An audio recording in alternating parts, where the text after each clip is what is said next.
Hello, my name is Roy Poyan, and I'm the Director of Families Impacted by Opioids. Thank you for joining us for this episode of Fentanyl and Families in Harm's Way.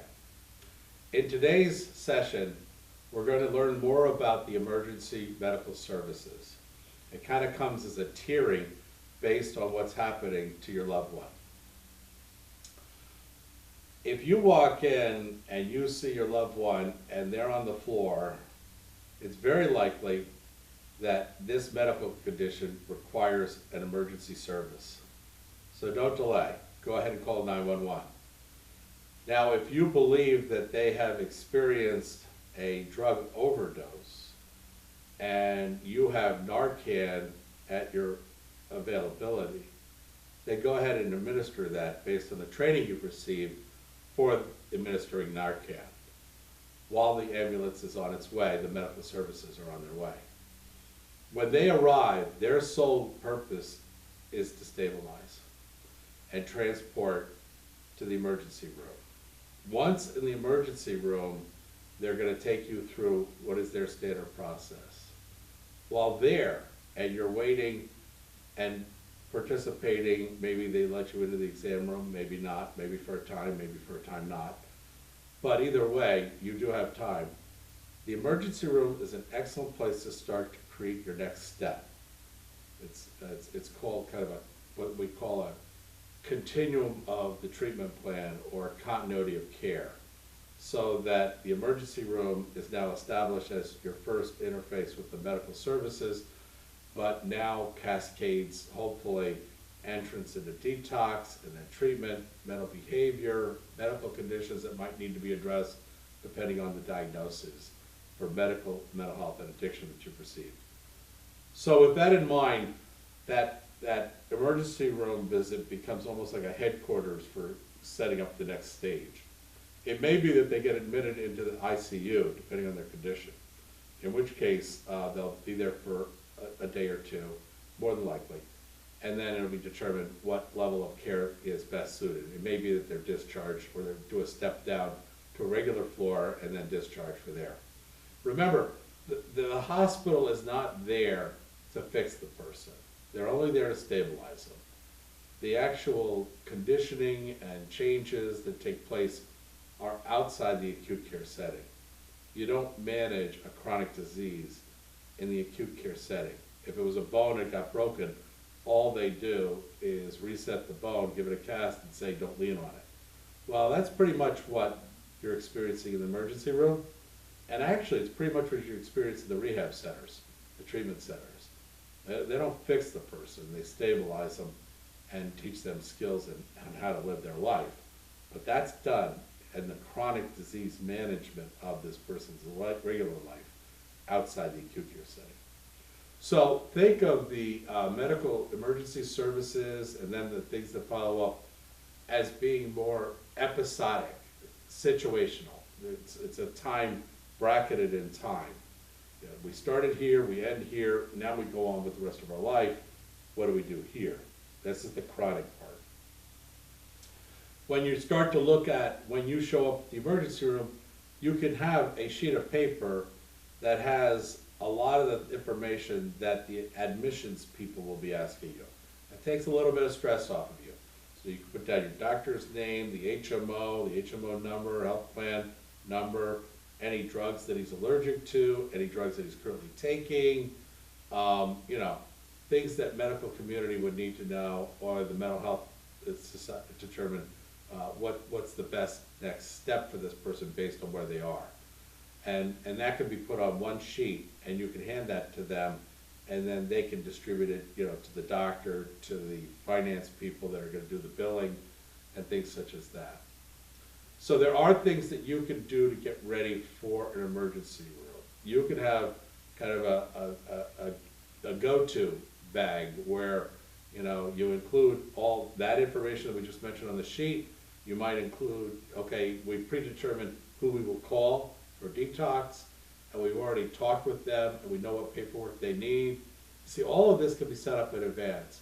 If you've got a person who's dealing with drug addiction, this is very likely going to happen eventually.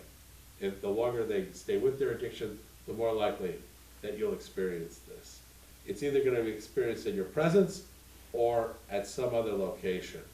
But emergency medical services for somebody that's addiction is a very strong possibility, and we can get ready for it. And in today's session, we're going to show you how. So let's go to the family table, and let's break this apart so that we understand your role in how you can prepare for this, and then we'll discuss, what are some good solutions, what are decisions that you'll have to make, and what might be some of the plans that you can at least pre-set up so that when they happen, it just, you've had the chance when things were more lucid and you weren't under pressure to think through what's best. We took a look at the possibility of, and really more probability of, the police intervention. There's another intervention that takes place, and that's why we're gathering at the family table. We want to prepare for the likelihood of a medical emergency intervention. So this is a time when everybody is in crisis mode, and few lasting decisions are going to be made. All the decisions are about the immediacy of the current health status of the individual. But it's more than that, and that's what we want to talk about, because we're looking at this not in the moment, but as a preparedness step, and that's why you're sitting at the table now. What we want to do is take a look at the study guide section, and that would be the area of emergency medical services. And in that chapter, we're taking a look at you getting educated as a family as to the process. When we know the process, we'll be able to do more that will enhance and make successful decisions, because we saw them coming and we kind of knew that this was the next part of the journey through the medical intervention. So let's kind of like set the stage. In this case, because it is a medical intervention, the medical services have been contacted and are now on site with your loved one. Their first stage is to stabilize this person's current status, and typically they arrive, we find that the person that they're going to treat is unconscious. Now, they don't have any backdrop, but because they've done this before and seen it so many times, they know exactly what the situation is, and they start to use protocols that have been designed that are very effective, by the way. And so their first resolve is to determine and record what are the stabilizing vital signs, meaning what is their heart rate, what is their breathing capability, what color are they right now, so what is the stage of, you might say dying, but really it's oxygen deprivation or blood flow, which of the vital organs is underperforming that's kind of creating this. And so that's where their focus is. They're not concerned with the fact that he's, in this because, he had a problem with his drug addiction. They're not passing judgment at this stage. They're just looking at the person and their status, and everybody else needs to also. So the real scenario is often that the family is hysterical and beside themselves, and that's perfectly understandable. And I'm not suggesting that you should not be, but I think that by doing this episode and taking the time to complete the practical exercises, you'll be more informed as it's happening as to what's happening. You right now are what we would call the paramedic phase. They're on site and they're stabilizing, they're recording the vital signs, and they're starting to administer emergency pharmaceuticals. That may include, and most likely will include, Narcan. And we have an episode on Narcan. We encourage you to take it. If you don't see that, which we've produced, then go online and educate yourself. Attend a course in your community where they're showing you how to administer Narcan. And if you're a family dealing with this, you absolutely must have, it's not an option, Narcan on board for you to administer. If they're taking fentanyl as their drug of choice, then you're going to need more than one Narcan to revive them. Now, we'll talk later in an episode about the use of Narcan so that it can be more deliberate in your learning. So now what they're going to do is they're assembling this person's kind of like case status or condition in such a way that they can transport. Their goal is to get them to a higher level of care, often a trauma center.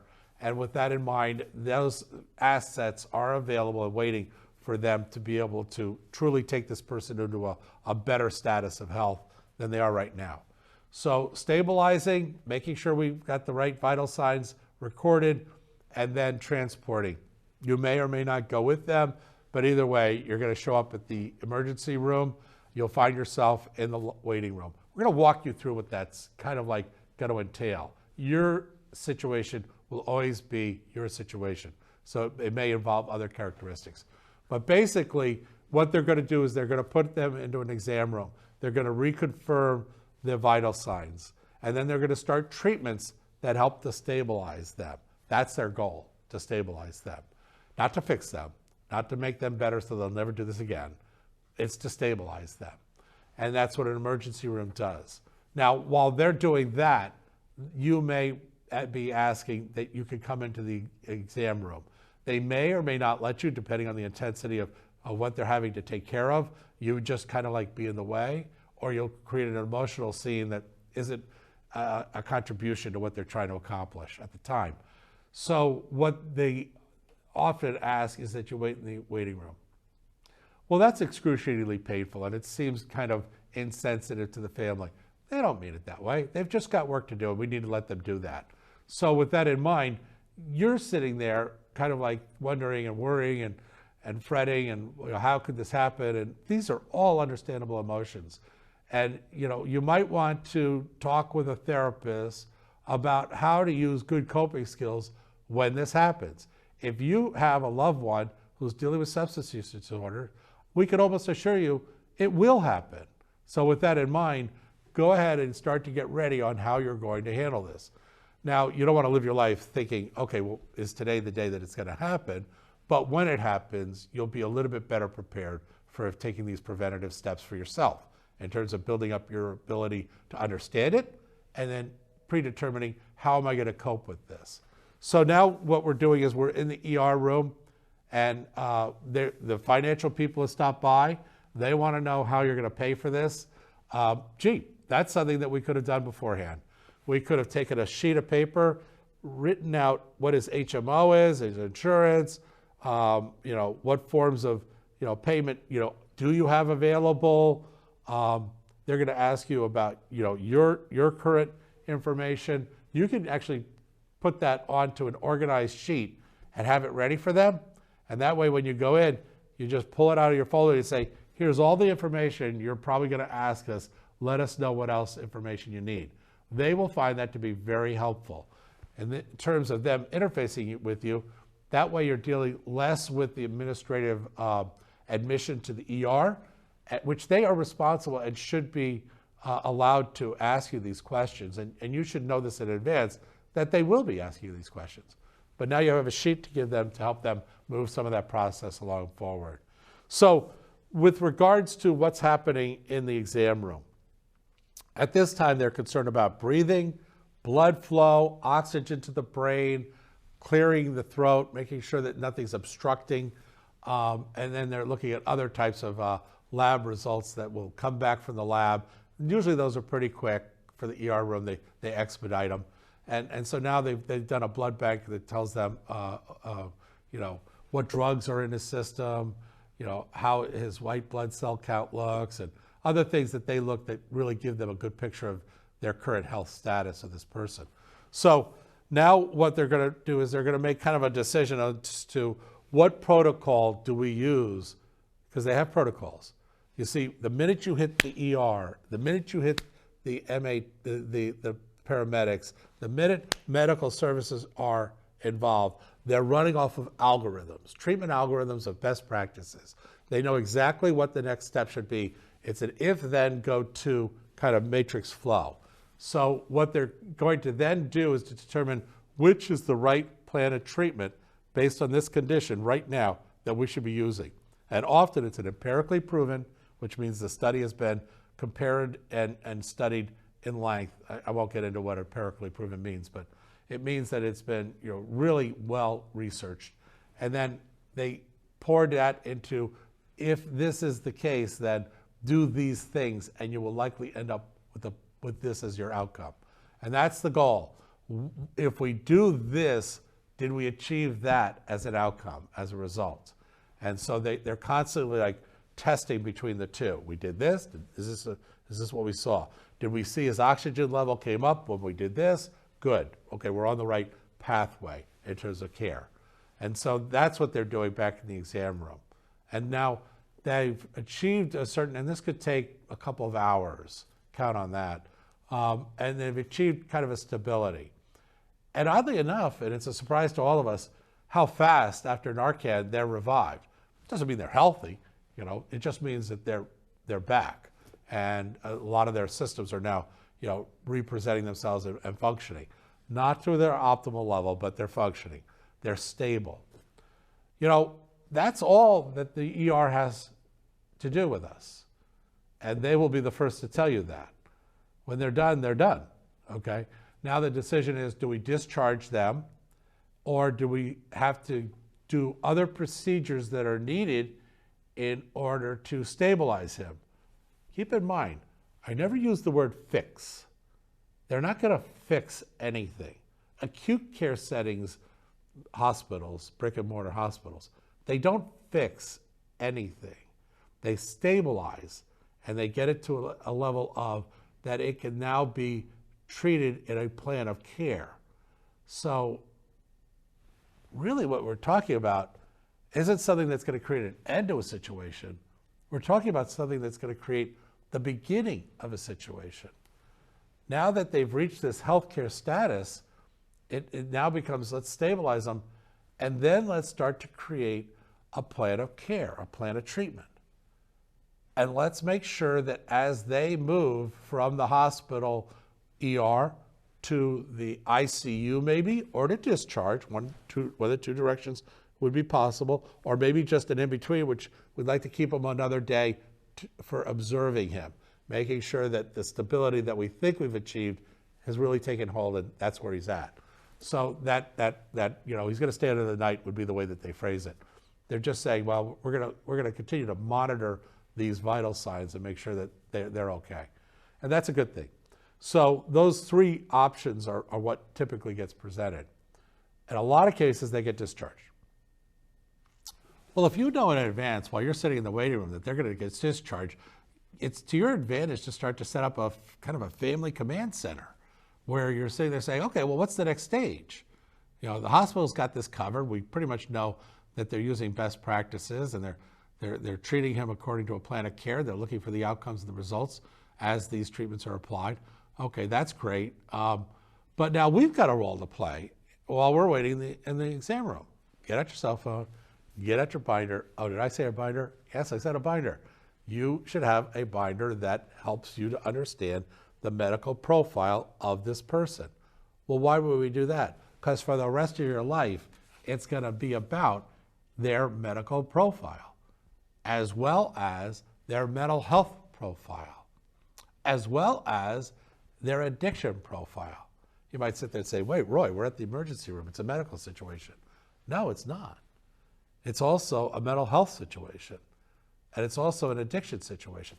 And that's why we're suggesting that when you're at the ER, that's a great time for you to get an assessment of his medical condition and status, of his mental health condition and status, and of his addiction status. Well, when we say status, what are we talking about? Well, here's what we're talking about. They're able to create a diagnostic and determine what this person is presenting, what is their condition, based on medical, meaning heart, lung, you know, physical, and his mental, meaning depression, anxiety, schizophrenia, all other personality disorders. All of these things can be assessed, and they can get a diagnostic code. Well, why would they need a diagnostic code? Well, because they want to bill, and they can't bill unless they have a diagnostic code. So they themselves would like to have a diagnostic code. You would want it for that reason, so that you know, Bill, let's say his name is Bill, has this condition. He's got a cardiac valve medical condition. His cardiac valve is degrading because of his use of heroin. That is something that we do see. Or if it's a condition where his drug of choice is where he's inhaling it, he may have broken glass syndrome, which is a pulmonary, a lung condition. That has a diagnostic to it.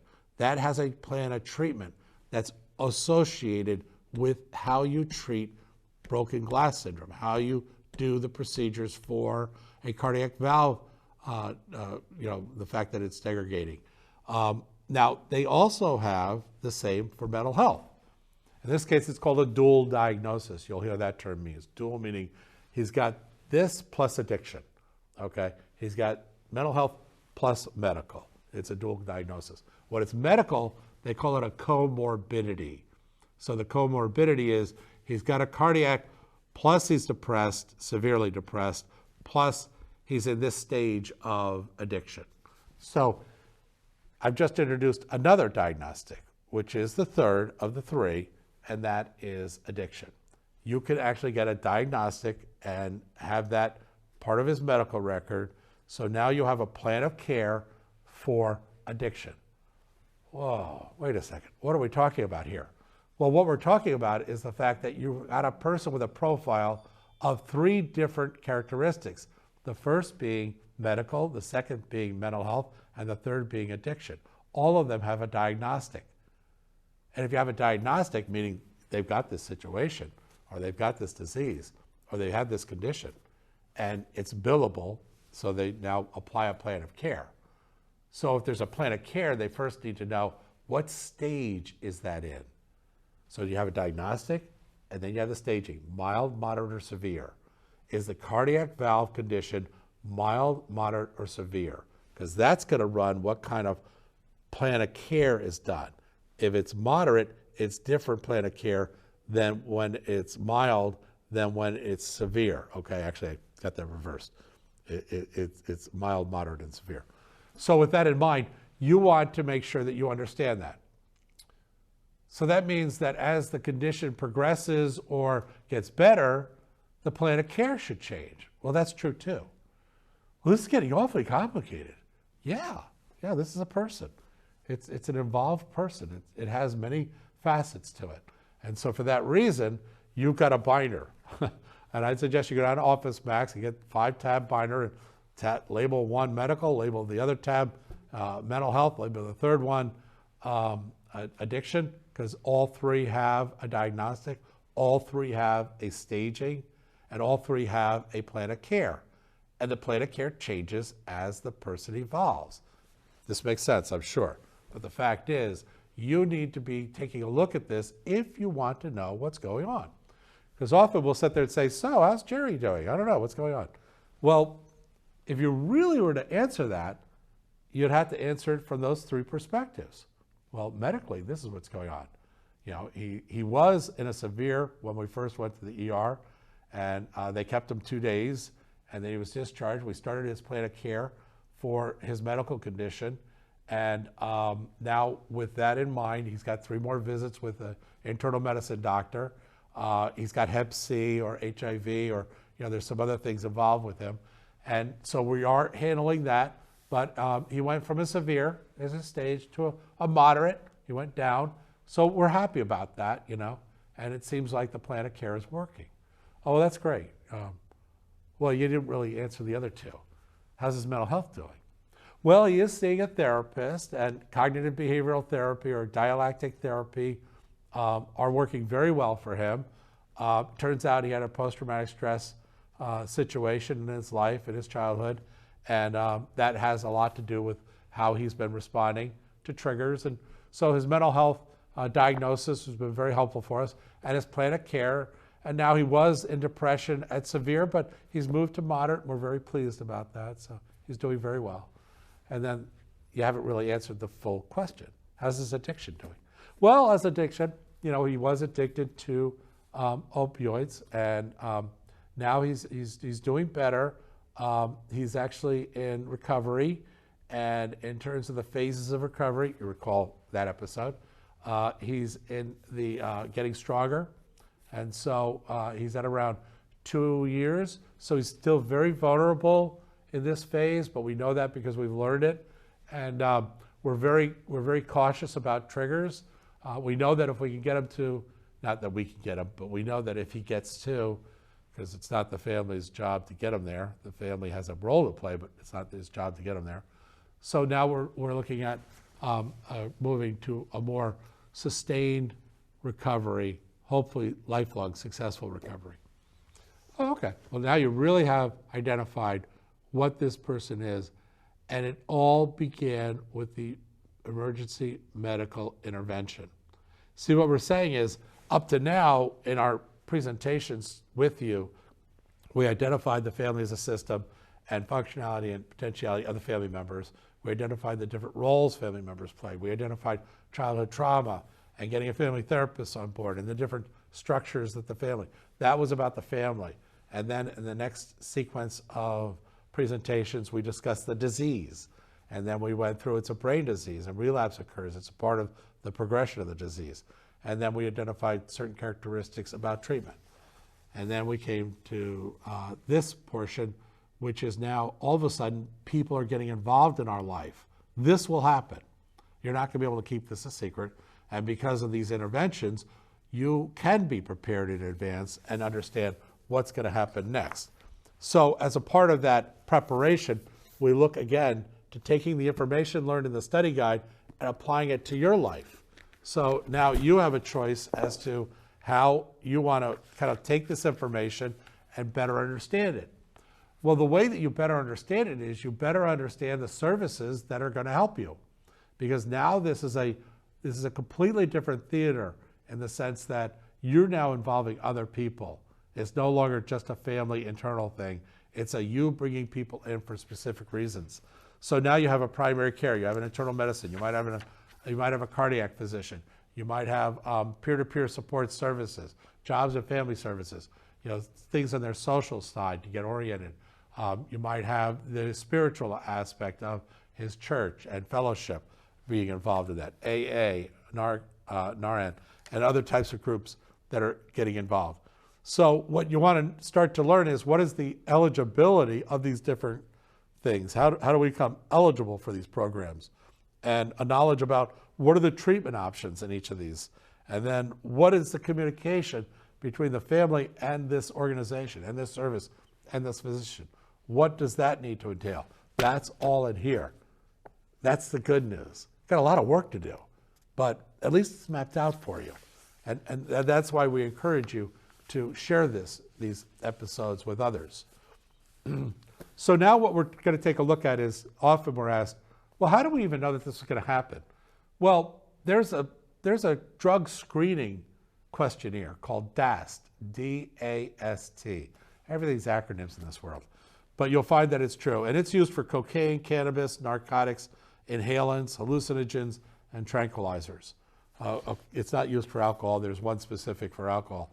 And the questions include things like, have you used drugs other than those required for medical reasons? Yes or no? And then do you abuse more than one drug at a time? Okay? So that kind of duality is important to know. Are you unable to stop using? Yes or no? This person is answering these questions. This isn't something that you're going to administer. You should not be in that realm. This is something that you should be asking a primary care. Would you please do a DAST with him? It's been 2 years now since he's been in recovery, but we want the questionnaire administered to make sure that we're properly monitoring what it is that's taking place in his life. Does your spouse ever complain about your involvement with drugs? Have you neglected your family because of the use of drugs? You see, all of these questions are asked because they indicate not only the fact that it's occurring, but it may also help the clinician understand at what level of severity, which is equally important for the clinician that's administering it. And when they score it, meaning they add up the weighted value of each of these questions, it tells them more about what should be our response. Given that we now know this, things have changed, let's say. He may be exhibiting a propensity to relapse, which means he might be in self-care, and you'll learn more about that in the relapse episode. But what we do identify is that there are 3 stages to relapse, and often they'll set out flags, and a questionnaire helps to catch those. So a questionnaire isn't just used in a crisis, is what we're saying. A questionnaire is used to gather information so that if tweaking is needed on his plan of care, it's done. Wow, this is a lot. Yeah, when you start to talk about emergency medical, it is a lot. But we've written a lot of this down for you, and it's just the beginning of your knowledge base. There's a lot of really good, well-presented material available to you in clinical papers that are digestible, as well as on YouTube. So let's now take a look at what are you going to do with this information? Because each one of these things, the getting assessment for medical and getting assessment for looking at their condition in mental health in terms of duality, and then also their addiction. They have their own issues. What we're going to do is we're going to determine a solution to the issue, we're going to develop a decision, and we're going to design a plan of action. And that will be done at the end of this episode. Take the time to view that and then do those exercises because they're important for you. And then just repeat doing those exercises. Those are it's a great model to ensure that you're taking the right steps. And then know that you're going to have to create a connection with local resources. So planning that out in advance is a good idea. This is going to seem overwhelming, and it is overwhelming. I commend you for taking the time to view these episodes because each one of them is designed to help you properly prepare for the next possible experience that you're going to have as you journey as a family with substance use disorders.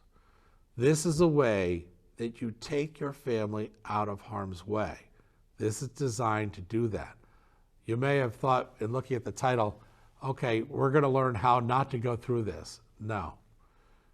Every family in America right now is in harm's way. The drug cartels have designed it this way. The money that's involved in this assures that it will be there. It's going to be present in your community, regardless of what community you're in. So with that in mind, learning this now is really of value to you. Learning it as you're going through it is a great way to catch up with it. Learning it after it's happened is equally important. You may have other children in your family, not just the one that's experiencing substance use disorders. If that's the case, they themselves, statistically proven, are 35% more likely to run into this experience themselves. So there's every reason for you to become knowledgeable and empower yourself. And this is just the beginning of you doing that.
Hello, I want to thank you for continuing to view our episode.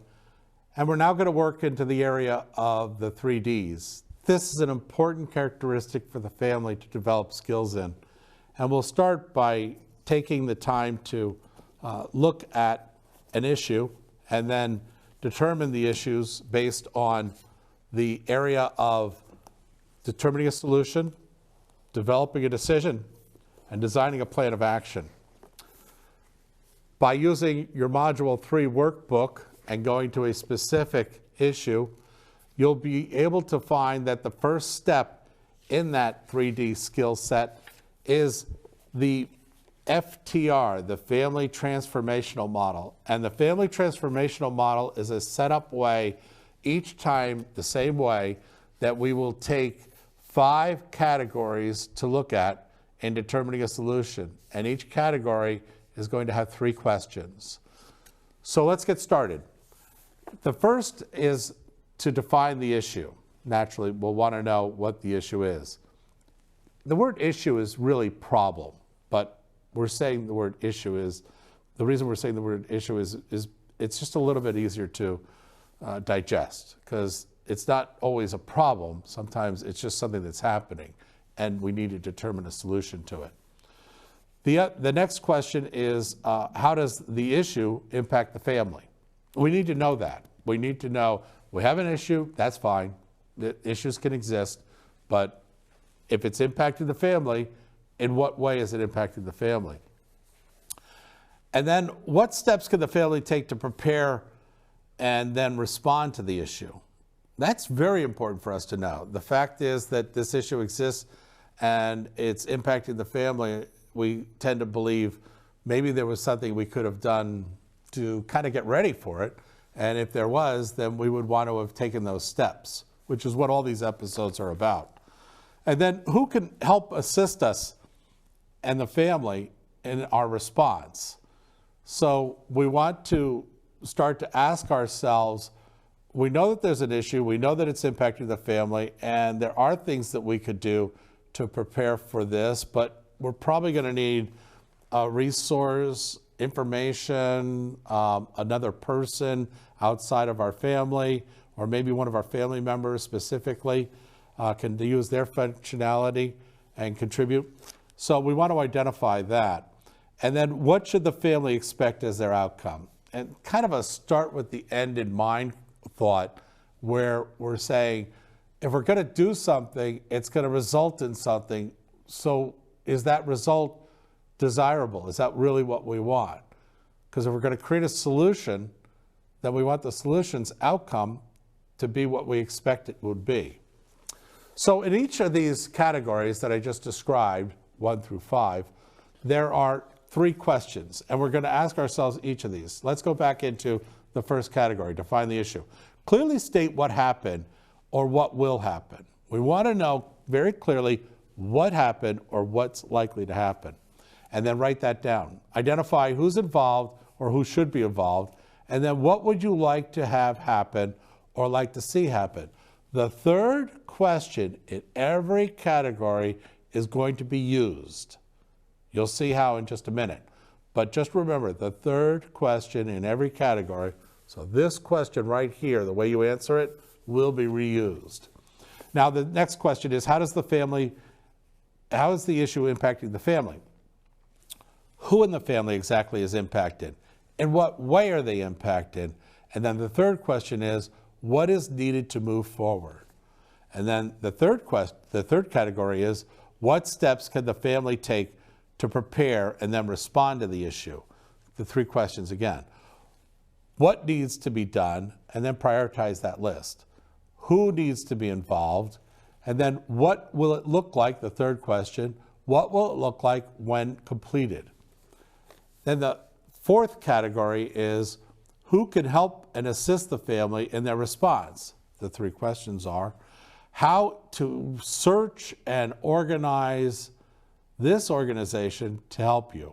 In other words, it's not enough that you know you're going to go and introduce yourselves to a treatment center in your community.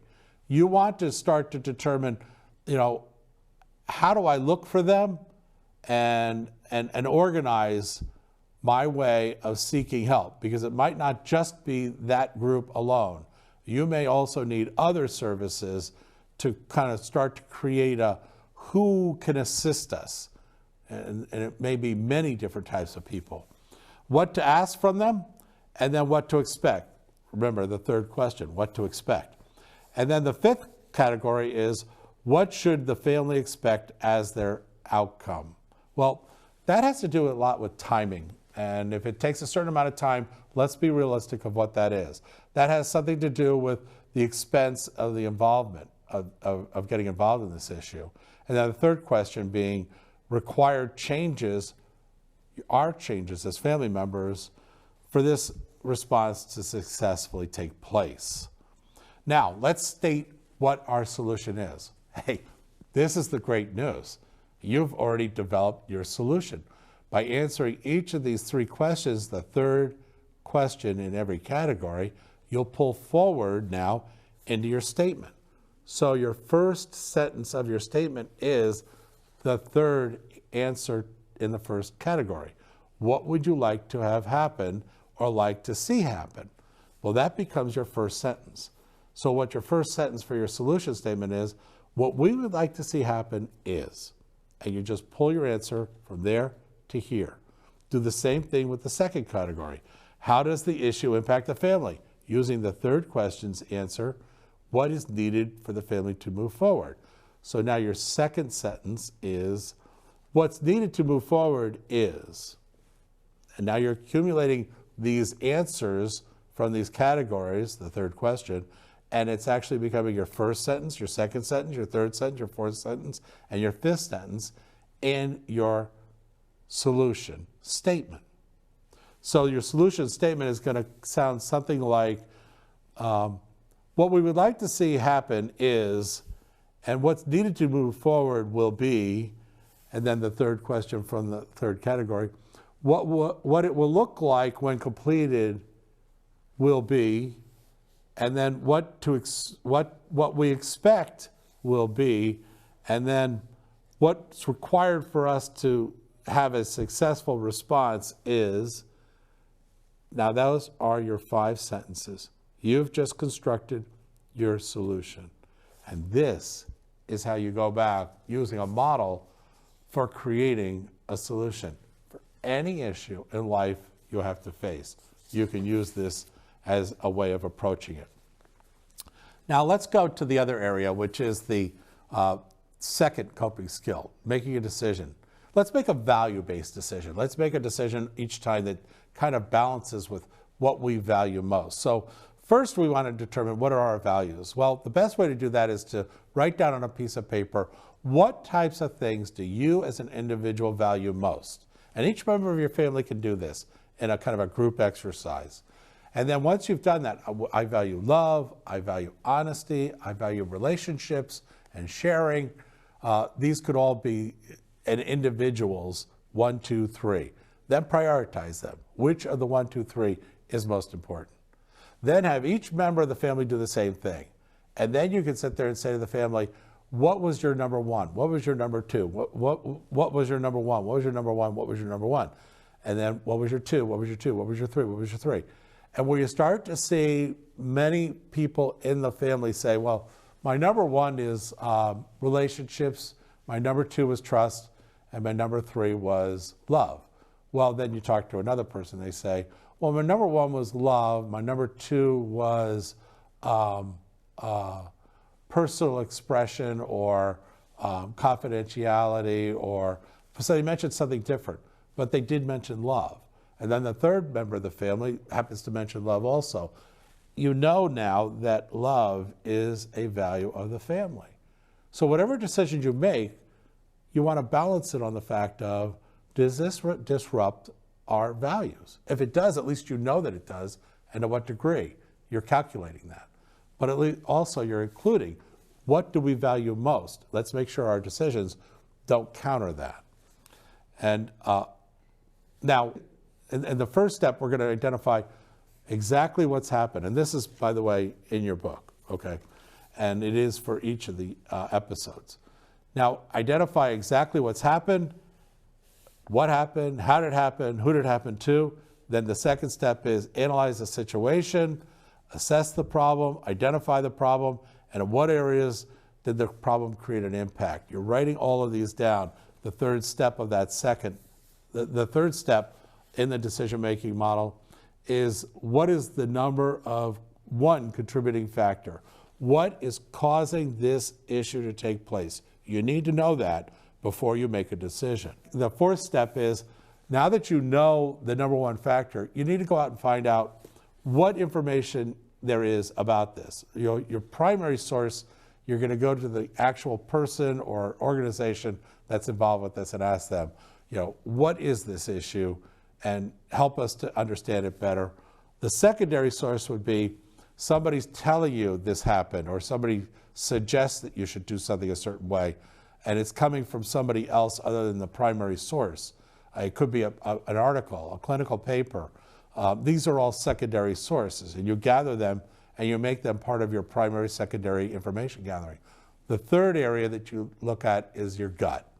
What does your gut, because that's often where, you know, our faith comes in and other things that are very important when making decisions get included.